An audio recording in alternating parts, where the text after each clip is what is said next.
국민의당이 문 대통령 아들 준용 씨 특혜 채용 증거를 조작했다. 네네. 그래서 스스로 사과하고 뭐 그런 거 아닙니까? 네네. 먼저 지난 대선 당시에 언론은 이 국민의당의 이 조작된 내용을 어떻게 보도했었는지 한번 점검해 볼까요? 예.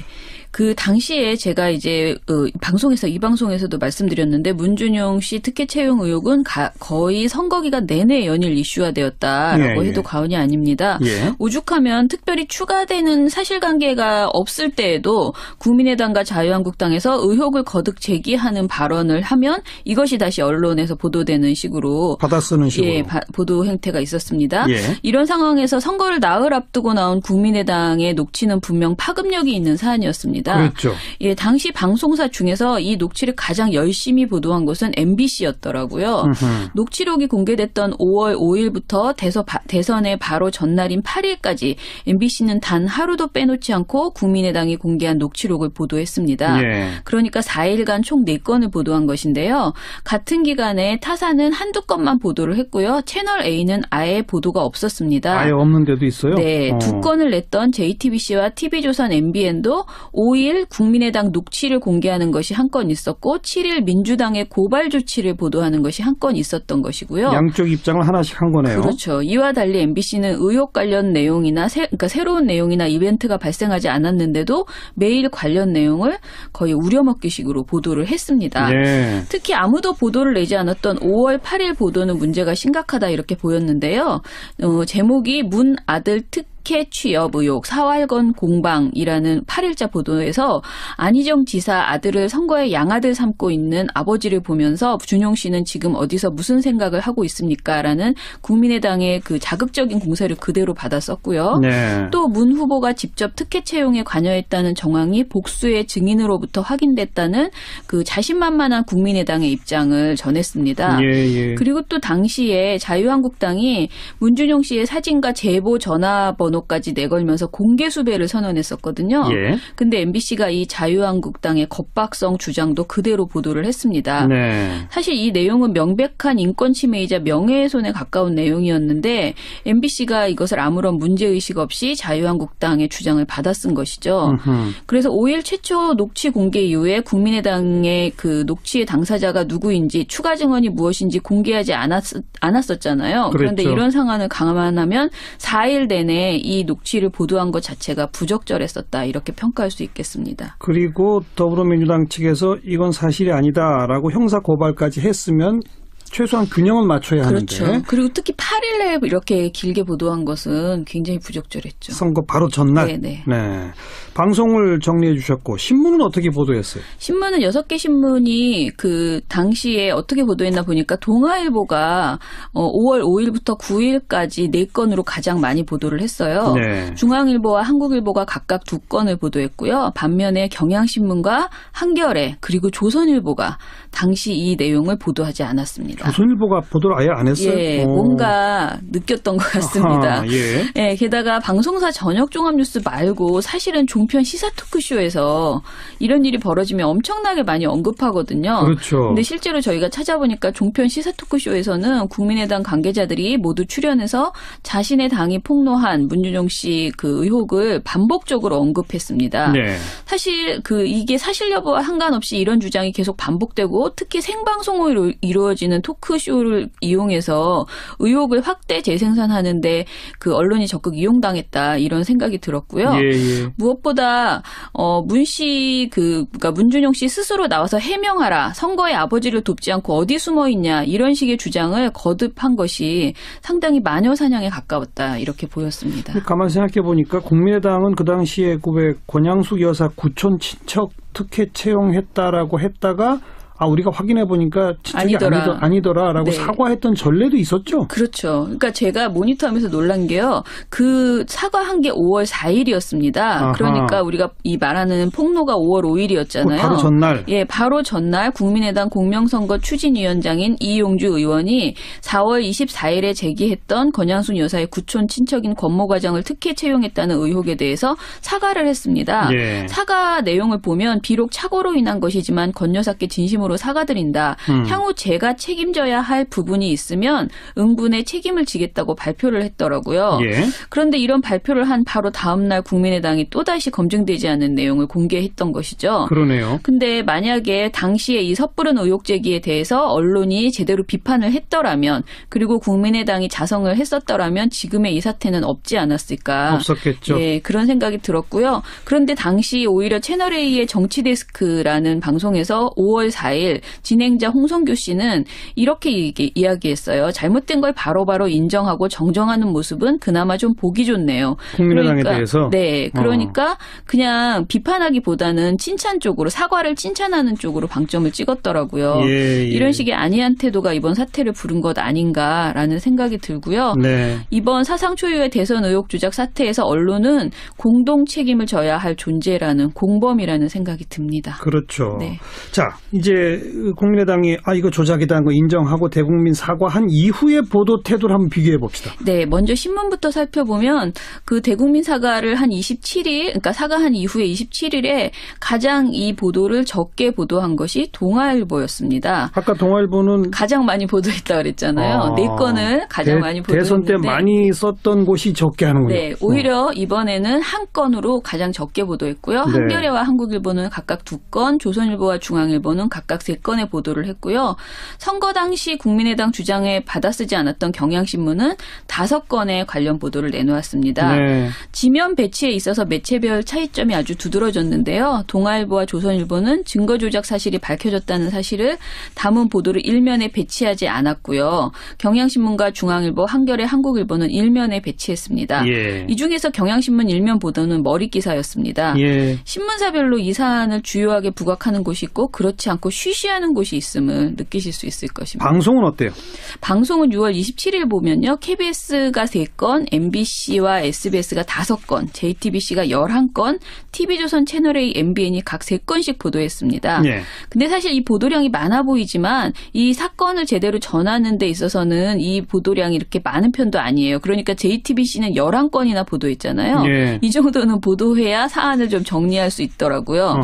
이번 상황을 보도하는 방송사들의 초점은 제각기 달랐는데요. SBS와 JTBC는 녹취 폭로 당시의 부실 정황과 당사자들의 엇갈리는 주장 그리고 특검의 주장에 대한 비판 등을 자세히 전하는 보도를 했습니다. 국민의당이 이거 특검하자라고 주장한 것에 대한 비판? 네네네. 네. 그리고 MBC와 TV조선 채널A, MBN은 검찰 조사 상황과 각 당의 반응만 간단히 전했고요. 특검 주장에 대한 비판은 전혀 하지 않았습니다. 예. TV조선의 경우 유일하게 이 사안을 톱보도로 내지 않고 6번째 보도로 배치했습니다. 네. 그리고 당 차원의 개입을 놓고 이유미 씨와 이용주 의원 등 당사자들의 입장이 갈리고 있는데요. 이것에 대해서 SBS, JTBC, MBN을 제외한 4개의 방송사 모두 구체적으로 비교해주지 않고 두루뭉술 넘어갔습니다. 네. 특히 MBC는 2002년 대선 당시 병풍 사건과 이번 사건을 비교하면서 문준용 씨 특혜 의혹이 남았으니 특검을 해야 한다라고 주장을 했습니다.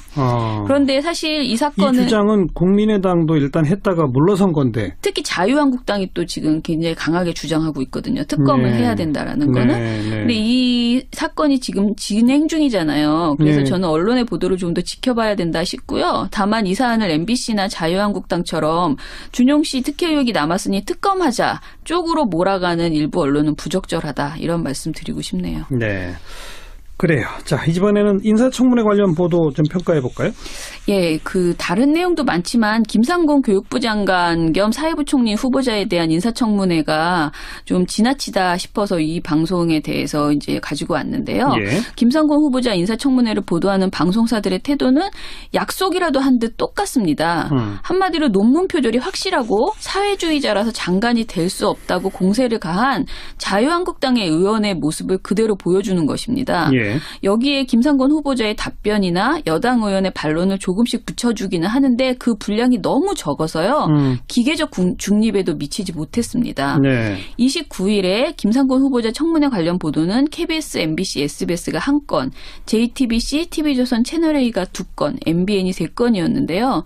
지상파 3사의 경우 1건의 보도에서 표절 공세와 사상 검증을 우겨 넣어서 사실상 자유한국당 중계방송이다 라고 봐도 과언이 아닌 수준이었습니다. 지상파 3사 모두? 네. 대표적인 사례는 근데 MBC였는데요. MBC가 29일 후보 자질 놓고 사활건 여야 대리전이라는 제목의 보도에서 일단은 청문회 전부터 대립을 촉발했던 야당의 벽보 시위가 있었어요. 그랬죠. 근데 이것을 단순 공방으로 처리를 했고요. 예. 그리고 김 후보자의 자료 제출이 미흡하다는 야당 주장을 받아쓰면서 제목만 저희가 요구한 자료를 붙여놓고 남자 이유미가 아니냐 이런 이야기를 들어도 할 말이 없을 것이다라는 김세연 바른정당 의원의 발언 장면을 보여줬습니다. 예. 그리고 또 김 후보자를 국민의당 녹취 조작의 당사자인 이유미 씨와 비유한 모욕성 발언인데 MBC는 이것에 대해서 반론을 하거나 문제의식은 붙이지 않았고요. 예.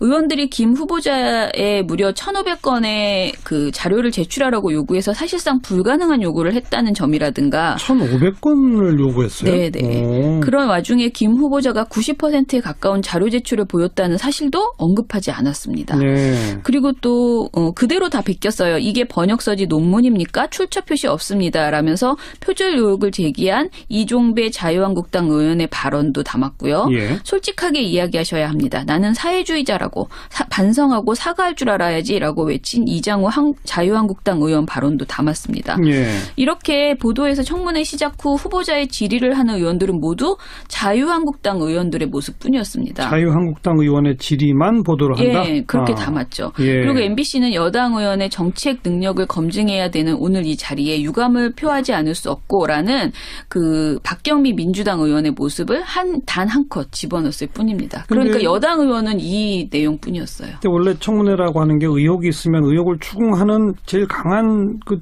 야당 의원의 목소리를 담게 되는 보도를 하는 게 상례 아닐까요? 그렇죠. 예. 그래서 그럼 이게 그냥 괜찮은 건가 이렇게 생각을 해서 보면요. 사실 이번 보도, 그러니까 이번 청문회에서는 굉장히 경론이 있었기 때문에 그렇게 단순히 공방, 그러니까 비판하는 내용만을 담는 것은 사실 매우 편파적이다 이렇게 볼 수 있다 싶습니다. 그러니까 지적하는 게 어느 정도 나갔으면 후보자의 해명도 어느 정도는 꼭 담아야 된다 그거죠? 일단 청문회장에서는 자유한국당 의원들의 표절 공세에 대해서 격한 공방이 벌어졌습니다. 김상곤 후보자는 지금의 기준에서 부족한 부분이 없지 않다면서도 당시의 기준과 관행으로 보면 잘못된 부분이 없다고 표절 의혹을 부인했습니다. 그렇죠. 예, 논란이 된 것이 82년 석사 논문과 92년 박사 논문인데요. 예. 자유한국당 의원들은 석박사 논문 등 250여 곳을 표절했다고 비판했는데 그런데 서울대 연구진실성위원회는 이미 박사 논문의 경우 한국어 문헌들과 관련해서 20여 군데, 일본어 문헌들과 관련해서 24군데가 출처 표시를 하지 않았다면서 연구 부적절 행위로 판단했습니다. 네. 박사 논문이 표절을 의미하는 연구 부정행위가 아닌 부적절 행위인 이유는 완전하게 연속된 2개 이상의 문장을 동일하게 사용한 경우가 없다. 참고 문헌란에는 해당 문헌을 언급하고 있다. 예. 그리고 1992년 무렵에 경영학 박사 논문 작성 관례를 고려해야 한다. 예. 또 연구윤리 위반의 정도는 재반 사정에 비추어 경미한 것으로 판단된다고 제시를 했습니다. 네네. 이를 김 후보자와 여당 의원들이 설명을 했지만 자유한국당 의원들은 이것을 듣지 않고 오로지 지금 기준으로는 표절이라고 몰아붙였던 것입니다. 그렇죠. 예. 네, 현재 기준으로는 표절이라는 주장에도 많은 반론이 제기되고 있습니다. 논문 표절에 관한 학계의 기준이 마련된 것은 황우석 사태가 터진 이후인 2006년이기 때문에요. 예. 그 이전 논문들이 대부분 표절이 될 수밖에 없다는 것입니다. 이 때문에 굳이 공직 후보자의 논문을 검증하고자 한다면 석박사 논문이 아니라 교수가 된 이후에 최근 연구 실적을 보는 것이 적절하다는 지적이 있습니다. 네. MBC를 비롯한 대부분의 방송사들이 이런 반론은 아예 언급하지도 않았습니다. 주로 그러니까 자유한국당의 공세만 보도한다? 네. 예. 다른 방송사들도 MBC와 크게 다르지 않았다. 이렇게 보시면 되겠습니다. 네. 네.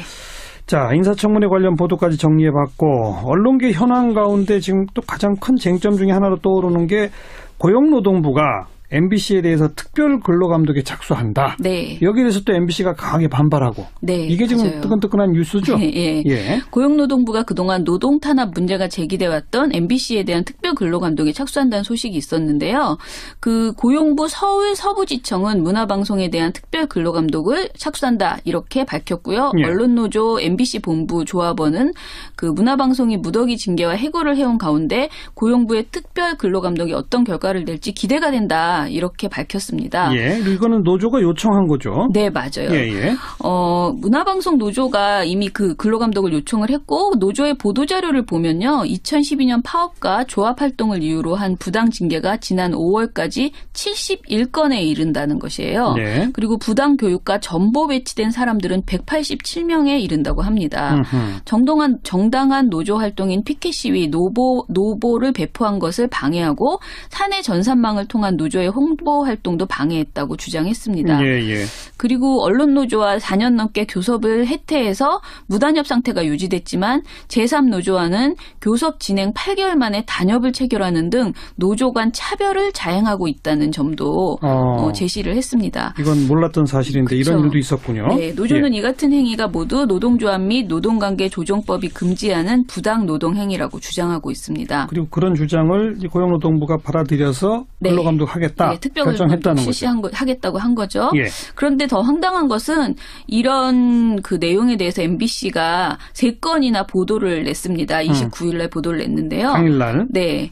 박근혜 정부 이후 그 MBC에 대한 비판과 개혁 요구가 나올 때마다 MBC는 항상 이것을 뉴스로 대응을 했습니다. 그랬죠. 제가 이런 경우를 대부분 뉴스 사유화라고 말씀을 드렸죠. 예. 그러니까 자신들의 사측의 성명을 자신들의 뉴스를 통해서 계속 발표하고 있다는 그렇죠. 것인데요. 예. 이번에도 2건의 보도에서 사실상 성명을 발표를 했습니다.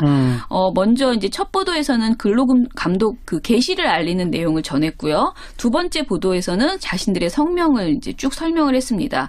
MBC 특별근로감독 착수에 대해서 정치 권력이 방송과 MBC 장악을 위해 고용노동부를 동원한 것이다. 네. 정권이 바뀌고 나니 고용노동부가 정권의 입맛을 맞추기 위해서 판단을 번복했다. 그리고 특별근로감독 사유도 이미 소송이나 노동위에 제소돼 다루어졌던 과거의 사건들이다 등 사측의 성명을 그대로 읊었습니다. 네. 그리고 이어지는 또 다른 보도, 언론 장악 의도, 야권 강력 비난이라는 보도에서는요. 정권의 언론 탄압이라는 비판과 우려가 나온다. 공영방송으로서 노동 상권을 보장하고 있고 인권 침해와 임금 체불에 대한 우려가 없는 MBC가 포함될 하등의 이유가 없다. 네. 이런 식의 그 자유한국당의 주장을 받아 썼습니다. 네. 역시 초점은 방송 장악인데요. MBC가 자꾸 자신에 대한 비판의 목소리가 나올 때마다 이것은 방송 장악 의도다라고 우기는 이런 내용들의 보도를 내고 있습니다. 그래서 저는 이런 상황이기 때문에 특별히 이번 근로감독 결과가 매우 궁금해지고 있습니다. 한번 기다려 봅시다. 네. 오늘 여기까지 할까요? 수고하셨습니다. 감사합니다. 미디어 포커스 민주언론시민연합의 김원경 사무처장. 국민의당이 문 대통령 아들 준용 씨 특혜 채용 증거를 조작했다. 네네. 그래서 스스로 사과하고 뭐 그런 거 아닙니까? 네네. 먼저 지난 대선 당시에 언론은 이 국민의당의 이 조작된 내용을 어떻게 보도했었는지 한번 점검해 볼까요? 예. 그 당시에 제가 이제 이 방송에서도 말씀드렸는데 문준용 씨 특혜 채용 의혹은 거의 선거 기간 내내 연일 이슈화되었다라고 해도 과언이 아닙니다. 예. 오죽하면 특별히 추가되는 사실관계가 없을 때에도 국민의당과 자유한국당에서 의혹을 거듭 제기하는 발언을 하면 이것이 다시 언론에서 보도되는 식으로 받아쓰는 식으로. 예, 보도 행태가 있었습니다. 예. 이런 상황에서 선거를 나흘 앞두고 나온 국민의당의 녹취는 분명 파급력이 있는 사안이었습니다. 그렇죠. 예, 당시 방송사 중에서 이 녹취를 가장 열심히 보도한 것은 MBC였더라고요. 녹취록이 공개됐던 5월 5일부터 대선의 바로 전날인 8일까지 MBC는 단 하루도 빼놓지 않고 국민의당이 공개한 녹취록을 보도했습니다. 예. 그러니까 4일간 총 4건을 보도한 것인데요. 같은 기간에 타사는 한두 건만 보도를 했고요. 채널 A는 아예 보도가 없었습니다. 아예 없는 데도 있어요? 네, 2건을 냈던 JTBC와 TV조선 MBN도 5일 국민의당 녹취를 공개하는 것이 한 건 있었고 7일 민주당의 고발 조치를 보도하는 것이 한 건 있었던 것이고요. 양쪽 입장을 하나씩 한 거네요. 그렇죠. 이와 달리 MBC는 의혹 관련 내용이나 그러니까 새로운 내용이나 이벤트가 발생하지 않았는데도 매일 관련 내용을 거의 우려먹기식으로 보도를 했습니다. 예. 특히 아무도 보도를 내지 않았던 5월 8일 보도는 문제가 심각하다 이렇게 보였는데요. 제목이 문 아들 특혜 특혜 취업 의혹, 사활건 공방이라는 조선 채널A, MBN이 각 3건씩 보도했습니다. 예. 근데 사실 이 보도량이 많아 보이지만 이 사건을 제대로 전하는 데 있어서는 이 보도량이 이렇게 많은 편도 아니에요. 그러니까 JTBC는 11건이나 보도했잖아요. 예. 이 정도는 보도해야 사안을 좀 정리할 수 있더라고요. 어허. 이번 상황을 보도하는 방송사들의 초점은 제각기 달랐는데요. SBS와 JTBC는 녹취 폭로 당시의 부실 정황과 당사자들의 엇갈리는 주장 그리고 특검의 주장에 대한 비판 등을 자세히 전하는 보도를 했습니다. 국민의당이 이거 특검하자라고 주장한 것에 대한 비판? 네네네. 네. 그리고 MBC와 TV조선 채널A, MBN은 검찰 조사 상황과 각 당의 반응만 간단히 전했고요. 특검 주장에 대한 비판은 전혀 하지 않았습니다. 예. TV조선의 경우 유일하게 이 사안을 톱보도로 내지 않고 6번째 보도로 배치했습니다. 네. 그리고 당 차원의 개입을 놓고 이유미 씨와 이용주 의원 등 당사자들의 입장이 갈리고 있는데요. 이것에 대해서 SBS, JTBC, MBN을 제외한 4개의 방송사 모두 구체적으로 비교해주지 않고 두루뭉술 넘어갔습니다. 네. 특히 MBC는 2002년 대선 당시 병풍 사건과 이번 사건을 비교하면서 문준용 씨 특혜 의혹이 남았으니 특검을 해야 한다라고 주장을 했습니다. 그런데 사실 이 사건은 이 주장은 국민의당도 일단 했다가 물러선 건데. 특히 자유한국당이 또 지금 굉장히 강하게 주장하고 있거든요. 특검을 네. 해야 된다라는 거는. 네, 네. 근데 이 사건이 지금 진행 중이잖아요. 그래서 네. 저는 언론의 보도를 좀 더 지켜봐야 된다 싶고요. 다만 이 사안을 MBC나 자유한국당처럼 준용 씨 특혜 의혹이 남았으니 특검하자 쪽으로 몰아가는 일부 언론은 부적절하다. 이런 말씀 드리고 싶네요. 네. 그래요. 자, 이번에는 인사청문회 관련 보도. 시사 토크쇼에서 이런 일이 벌어지면 엄청나게 많이 언급하거든요. 그렇죠. 근데 실제로 저희가 찾아보니까 종편 시사 토크쇼에서는 국민의당 관계자들이 모두 출연해서 자신의 당이 폭로한 문준용 씨 그 의혹을 반복적으로 언급했습니다. 네. 사실 이게 사실 여부와 상관없이 이런 주장이 계속 반복되고 특히 생방송으로 이루어지는 토크쇼를 이용해서 의혹을 확대 재생산하는데 그 언론이 적극 이용당했다. 이런 생각이 들었고요. 예, 예. 무엇보다 그러니까 문준용 씨 스스로 나와서 해명하라. 선거에 아버지를 돕지 않고 어디 숨어 있냐. 이런 식의 주장을 거듭한 것이 상당히 마녀 사냥에 가까웠다. 이렇게 보였습니다. 가만히 생각해 보니까 국민의당은 그 당시에 왜 권양숙 여사 구촌 친척 특혜 채용했다라고 했다가 우리가 확인해 보니까 친척이 아니더라라고 네. 사과했던 전례도 있었죠. 그렇죠. 그러니까 제가 모니터하면서 놀란 게요. 그 사과한 게 5월 4일이었습니다. 아하. 그러니까 우리가 이 말하는 폭로가 5월 5일이었잖아요. 바로 전날. 예, 바로 전날 국민의당 공명선거 추진위원장인 이용주 의원이 4월 24일에 제기했던 권양순 여사의 구촌 친척인 권모 과장을 특혜 채용했다는 의혹에 대해서 사과를 했습니다. 예. 사과 내용을 보면 비록 착오로 인한 것이지만 권 여사께 진심으로 사과드린다. 향후 제가 책임져야 할 부분이 있으면 응분의 책임을 지겠다고 발표를 했더라고요. 예. 그런데 이런 발표를 한 바로 다음 날 국민의당이 또다시 검증되지 않은 내용을 공개했던 것이죠. 그러네요. 근데 만약에 당시에 이 섣부른 의혹 제기에 대해서 언론이 제대로 비판을 했더라면 그리고 국민의당이 자성을 했었더라면 지금의 이 사태는 없지 않았을까. 없었겠죠. 예, 그런 생각이 들었고요. 그런데 8일자 보도에서 안희정 지사 아들을 선거의 양아들 삼고 있는 아버지를 보면서 준용 씨는 지금 어디서 무슨 생각을 하고 있습니까? 라는 국민의당의 그 자극적인 공세를 그대로 받았었고요. 네. 또 문 후보가 직접 특혜 채용에 관여했다는 정황이 복수의 증인으로부터 확인됐다는 그 자신만만한 국민의당의 입장을 전했습니다. 예, 예. 그리고 또 당시에 자유한국당이 문준용 씨의 사진과 제보 전화번호까지 내걸면서 공개 수배를 선언했었거든요. 예. 근데 MBC가 이 자유한국당의 겁박성 주장도 그대로 보도를 했습니다. 네. 사실 이 내용은 명백한 인권 침해이자 명예훼손에 가까운 내용이었는데 MBC가 이것을 아무런 문제의식 없이 자유한국당의 주장을 받아쓴 것이죠. 그래서 5일 최초 녹취 공개 이후에 국민의당의 그 녹취의 당사자가 누구인지 추가 증언이 무엇인지 공개하지 않았었잖아요. 그런데 그랬죠. 이런 상황을 감안하면 4일 내내 이 녹취를 보도한 것 자체가 부적절했었다. 이렇게 평가할 수 있겠습니다. 그리고 더불어민주당 측에서 이건 사실이 아니다라고 형사 고발까지 했으면 최소한 균형을 맞춰야 그렇죠. 하는데. 그리고 특히 8일에 이렇게 길게 보도한 것은 굉장히 부적절했죠. 선거 바로 전날. 네네. 네.